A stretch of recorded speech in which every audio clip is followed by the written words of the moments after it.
আল্লাহর দনেরা সুলকি দিয়া গেলেন আল্লাহ গায়েব হইয়া রাসূলের ধন খাজা পাইয়া।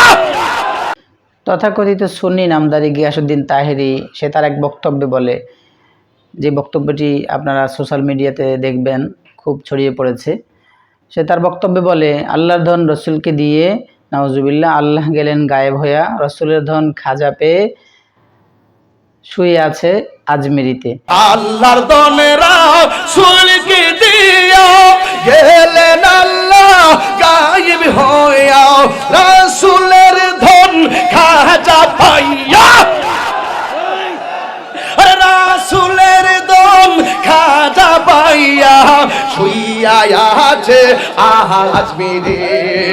এরপর সে বলে, খাজারে তোর দরবারেতে কেউ ফিরে না খালি হাতে। নাউজুবিল্লাহ। ফিরে না খালি হাতে খাজা তোমার বল কেউ ফিরে না খালি হাতে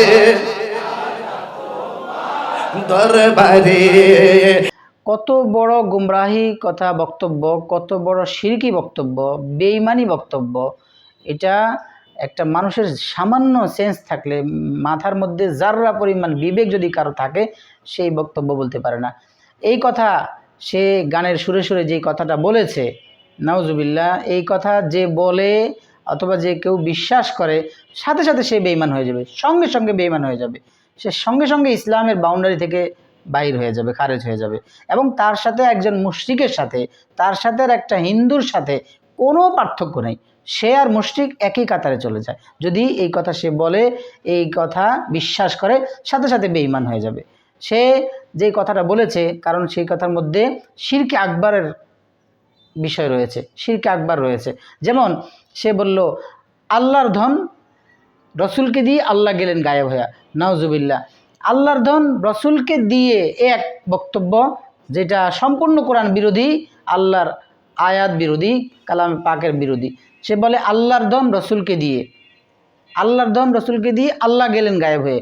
দ্বিতীয় যেটা, আল্লাহ গেলেন গায়েব হয়ে, এটাও সরাসরি কোরআন বিরোধী। প্রথম পয়েন্টে আসেন, আল্লাহর ধন রসুলকে দিয়ে, আল্লাহর ধন রসুলকে দিবেন কেন? এটা তো কোরআনে আছে, আল্লাহ পাক নিজেই বলেছেন, কুল্লা আকুল্লাকুম ইনদি খাজাইনুল্লাহ, হে রাসূল আপনি বলে দেন উম্মতকে যে আমার কাছে আল্লাহর ধন নেই। লা আকুলু লাকুম ইনদি খাজাইনুল্লাহ, আল্লাহর খাজানা, আল্লাহর ধন আমার কাছে আছে, এটা আমি তোমাদেরকে বলি না। তাহলে সরাসরি এই আয়াতে তো আল্লাহ পাক নিজেই বলে দিলেন রাসূলকে, হে রাসূল আপনি বলে দেন যে আল্লাহর ধন আমার কাছে নেই। কেমন যেন মনে হয় গিয়াসউদ্দিন তাহেরিদের এই জাতীয় বক্তব্যের ব্যাপারেই আল্লাহ কেমন যেন এই জাতীয় আয়াত নাজিল করেছেন। আল্লাহ স্পষ্ট বলে দিলেন যে রাসূল আপনি বলে দেন আমার ধন আমার কাছে, আমার ধন আমি আপনাকে দেই নাই। নাউজুবিল্লাহ। গিয়াসউদ্দিন তাহেরি বলে যে আল্লাহর ধন রসুলকে দিয়ে, আল্লাহর ধন রসুলকে দিবেন কেন? আল্লাহ নিজেই তো বলেছেন আল্লাহর ধন আল্লাহ রসুলকে দেন নাই।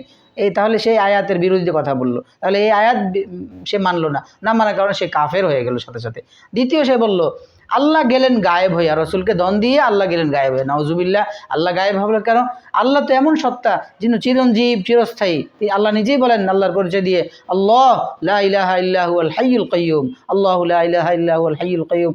আল্লাহ বলেন আমি এমন সত্তা, হাইয়ুন কাইয়্যুম, যিনি চিরস্থায়ী থাকবেন, চিরঞ্জীব যিনি, যার কোনো সরে যাওয়ার কোনোই অবকাশ নেই, যিনি সর্বদা থাকবেন। যেমন আর অন্য আয়াতে আল্লাহ বলেন ইউদাব্বিরুল আমর, তিনি আল্লাহ সব কিছু ব্যবস্থাপনা করেন, পরিচালনা করেন। তাহলে যিনি সব কিছু ব্যবস্থাপনা সর্বদা করেন, করতে থাকবেন, তিনি কোথায় চলে যাবেন কেন? তিনি সর্বদা থাকবেন।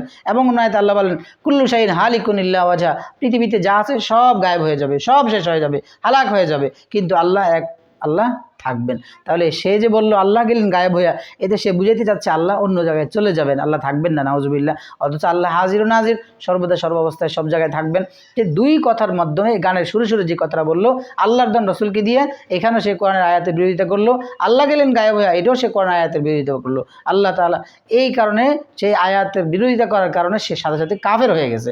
দ্বিতীয়ত সে বলে রসুলের ধন খাজা পেয়ে। আরে ভাই, যেখানে আল্লাহর ধন রসুল পান নাই, আল্লাহ নিজেই বলে দিন রসুলকে বলার জন্য আমার ধন আপনাকে দেয়নি, আপনি বলে দেন আল্লাহর ধন আমার কাছে নেই। তার যেখানে রসুলের কাছে আল্লাহর ধন নেই, সেখানে খাজা আবার রসুল থেকে পাবেন কি হিসাবে? খাজার ধন, আল্লাহর ধন, রসুলের ধন খাজাকে দিয়ে। আরে যেখানে রসুল পান নাই আল্লাহর ধন, সেখানে আবার রসুল খাজাকে দিবেন কোত্থেকে? একমাত্র দেওয়ার মালিক তো আল্লাহ, আল্লাহ ছাড়া কেউ দিতে পারে না। এরপরে সে বলে খাজার ধন রসুলকে দিয়ে, রসুলের ধন খাজাকে দিয়ে, নাউজুবিল্লাহ, রসুলের ধন খাজাকে দিয়ে রসুল খাজা শুয়ে আছে আজমেরিতে। আচ্ছা ঠিক আছে, আজমেরিতে শুয়ে তো ঠিক আছে, উনি শুয়ে আছেন সেখানে। কিন্তু সে পরে যে বক্তব্য বলে, খাজারে তোর দরবারেতে কেউ ফিরে না খালি হাতে, কত বড় জঘন্য অপরাধ, কত বড় শিরক আকবার সে করেছে। আরে ভাই, এমন দরবার তো একটাই, যেই দরবার থেকে কেউ খালি হাতে ফিরে না, সেই দরবার তো শুধুই আল্লাহর দরবার, সেটা তো মোহাম্মদ রসুল্লাহর দরবারও না, শুধুই আল্লাহর দরবার, যে আল্লাহ একমাত্র দেনেওয়ালা, যে আল্লাহর দরবার থেকে কেউ খালি হাতে ফিরে না। হ্যাঁ, দেওয়ার পদ্ধতি ভিন্ন। আল্লাহর কাছে আমরা যেটা চাই সরাসরি সেটা দেন, অথবা যেটা চাই এটা না দিয়ে আল্লাহ আমার জন্য যেটা কল্যাণ, ওই বিপরীতে আরও ভালো দরকার সেটা আল্লাহ দেন, অথবা আল্লাহ আমাকে দুনিয়াতে না দিয়ে আখিরাতে আল্লাহ আমার জন্য রেখেছেন যে পাওনা দেখে মুসলিমরা সবাই হাদিসে আসছে আফসোস করবে, আল্লাহ দুনিয়াতে কেন সব দিয়ে দিলেন, কিছু দিলেন, ওগুলো যদি না দিতেন হাসরের জন্য, কিয়ামতের জন্য, আখিরাতের জন্য রাখতেন, এভাবে আফসোস করতে থাকবে। তাহলে সে যে বলল যে খাজারে তোর দরবারেতে কেউ ফিরে না খালি হাতে, আরে ভাই, তার মানে কি বুঝায়? সে এখান থেকে বুঝায় যে খাজার কাছে চাওয়া, সেই কথাতে বুঝাইতেছে যে তোমরা সবাই খাজার কাছে চাও। আরে ভাই, চাবো কেন খাজার কাছে? প্রতিদিন 5 ওয়াক্ত নামাজের মধ্যে আল্লাহর কাছে বলি ইয়াকা না'বুদু ওয়া ইয়াকা নাস্তাঈন, এটা কি মুখেরই কথা বললাম, শুধু মুখেই বললাম? কাজে কর্মে আমি খাজার কাছে চাবো, এটা কেমন? আল্লাহর কাছে বলতেছি আল্লাহ আপনারই ইবাদত করি, আপনার কাছেই সাহায্য চাই, তাহলে বোঝা গেছে সাহায্য একমাত্র চাইতেই হবে আল্লাহর কাছে, খাজার কাছে চাওয়া যাবে না। এই কথা তার কথা থেকে স্পষ্ট। সে বলতেছে খাজারের তোর দরবারে কেউ ফিরে না খালি হাতে, তার মানে কি ফেটে দেবেন? সে বুঝাইতে চাচ্ছে যে খাজার দরবারে চাওয়া, নাউজুবিল্লাহ, চাবো একমাত্র আমরা আল্লাহর কাছে।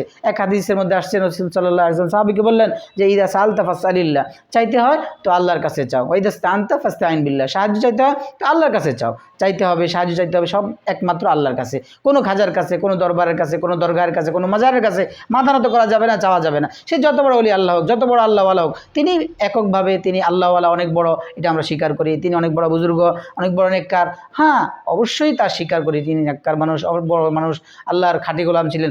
কিন্তু তাই বলে কি তার কাছে চাওয়া যাবে? নাউজুবিল্লাহ, যদি চাওয়াই যাইতো আল্লাহ ছাড়া কারো কাছে, তাহলে পৃথিবীর সমস্ত খাজাদের খাজা, সমস্ত পীরদের পীর, সমস্ত আলেমদের শিরোমণি, সমস্ত নবীদের নবী যিনি মুহাম্মদ রাসূলুল্লাহ, তার কাছেই চাওয়ার জন্য আল্লাহ বলতেন, তার কাছেই সাহাবায়ে কেরাম চাইতেন। কিন্তু না, কখনোই তো সাহাবায়ে কেরাম আল্লাহ রসুলের কাছে চান নাই, বা আল্লাহ পাক বলেন না যে তোমরা রাসূলুল্লাহর কাছে চাও।